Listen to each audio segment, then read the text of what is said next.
Good morning, class 6. We are in chapter Getting to Know Plants, and today I am going to teach you about the leaf. The flat green portion of the leaf is known as lamina or leaf blade. It is attached to the stem by the narrow stalk called petiole. Observe leaf closely. Can you see some lines on the leaf, and these lines are said to be veins.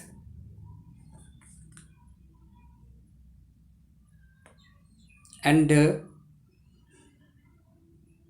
those veins which are present middle of the leaf are said to be midrib. And the arrangement of veins in a leaf is called leaf venation. So these are the terms you need to write down in your notebook. And please see the structure of leaf in figure 10.8.10. Okay. The vein in plants with the fibrous root and parallel to each other along the length of the leaf, and this is known as parallel venation.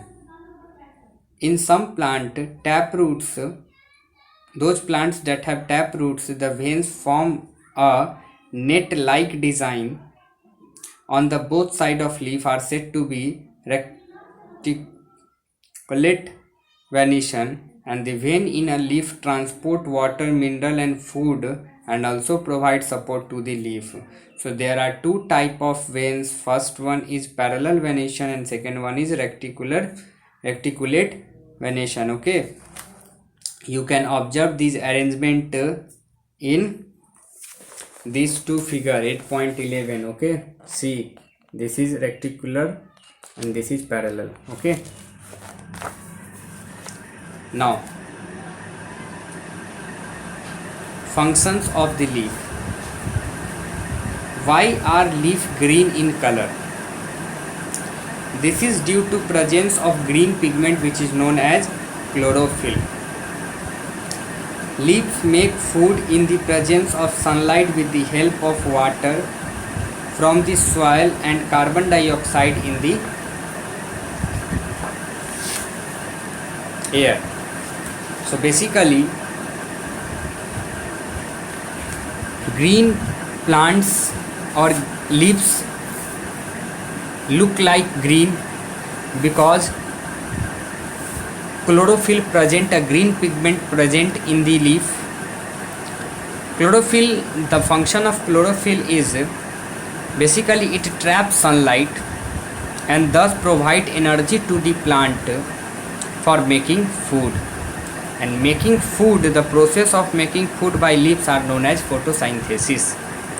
The food that the leaf prepare is a kind of sugar called glucose. So during photosynthesis, leaves made their food, okay, which is a kind of sugar, is known as glucose. The glucose may further change into starch before the plant store it. Plants use some of these food for performing their life function and store the rest of the fruits, roots, stems or leaf. Whatever the food made during the process of photosynthesis, plant utilize it to performing their daily routine, daily activities, to performing their life processes. After that, whatever the food left, they are stored in fruits, roots, stems or leaves in the form of starch. In this way, leaves provide food to the entire living world. Leaves also release water from the plant through the stomata.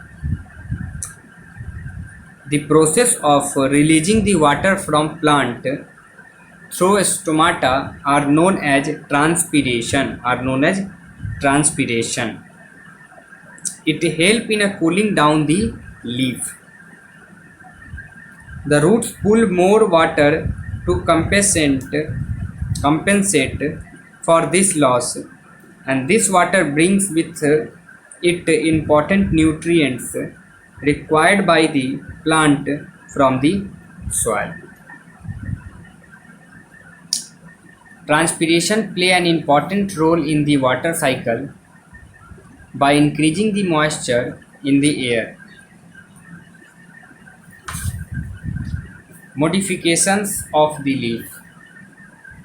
Leaves are modified to give support.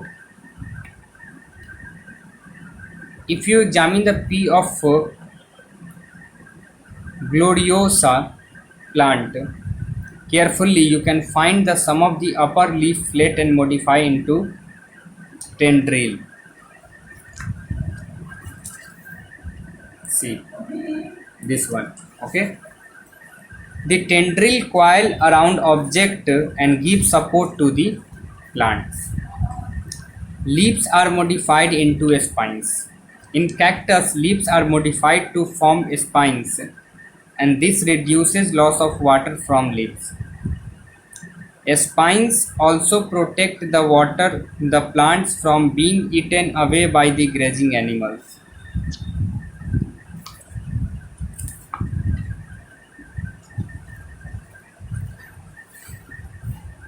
Please make notes about leaf carefully. Draw the section of leaf. Write down the functions of the part of the leaf, also about chlorophyll, and define transpiration and what is the role of transpiration. Transpiration play an important role in the water cycle by increasing the moisture in the air. Okay, now let us talk about flowers and fruit.